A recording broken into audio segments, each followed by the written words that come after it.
Hello everyone, and welcome back to another video. Now, the big news from the UK last week, if you weren't aware, was the coronation of His Majesty King Charles III. 2 days before that, however, the UK also held its local elections, and in the run-up to that election, I saw this image on Instagram wishing luck to a number of smaller parties that were contesting seats. Now, I actually recognised most of these parties right away, but 3 remained a mystery to me, which gave me an idea for a video to find out who these parties are, and that's why we're here. So let's begin.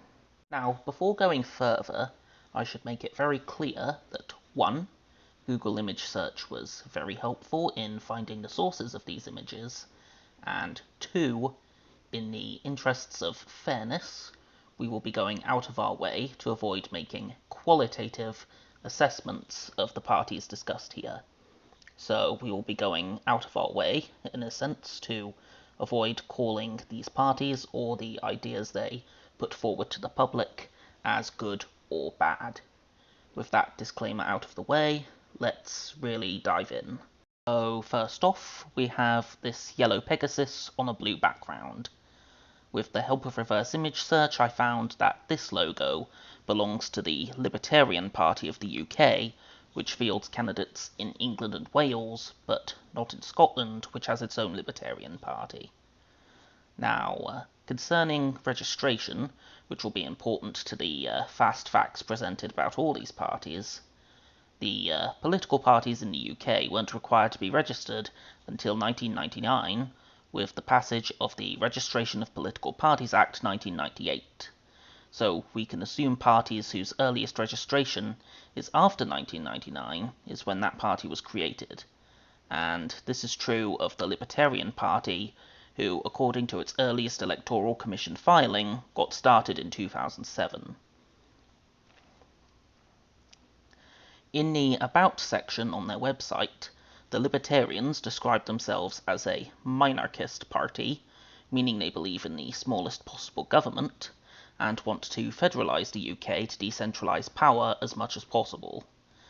They also fit the standard profile of libertarians that you might think of when you first hear the term. Free market economics, cutting taxes, broadly in favour of drug legalisation, as well as completely removing taxes on things like alcohol and tobacco. Make of that what you will, but for now I'll say that's this mystery solved. Okay, so next up we have this white A on a pink background. Turning again to good old reverse image search, I found that this logo belongs to the Freedom Alliance. Right now their full name is For Future's Sake Freedom Alliance. And looking at some of the descriptions this party has registered with the Electoral Commission since being created in 2021, I think it gives away what they're all about. Freedom Alliance, stop the Great Reset. Freedom Alliance, no more experimental jabs. For future's sake, stop digital slavery. Based on these descriptions, which I didn't write by the way, these are how they describe themselves, it would be fair to say that the Freedom Alliance appeals primarily to right-wing populist anxieties concerning things like the COVID vaccines, development of digital currency, and more generally what the rich and powerful in society are up to. And on their website, they also say they were born out of the 2020 protests, which, as I'm sure you can imagine, are mostly connected to COVID. At this point, I feel I should reiterate that we are trying to avoid qualitative judgments, so I'm not going to say what any of these people are arguing for or against is good or bad. I will leave that up for you to decide for yourself. But for now, all I can say is that this mystery is solved. Last but not least is this white tower on a green background, which is the logo of the Foundation Party, who, according to Electoral Commission filings, got their start in 2018. On their website, the Foundation Party promotes itself as a conservative and classical liberal party, and a glance at the 12 values showcased in the Our Values section of the party's website seem to back up this claim. Free market capitalism, national sovereignty, limited government, stronger borders and military, etc.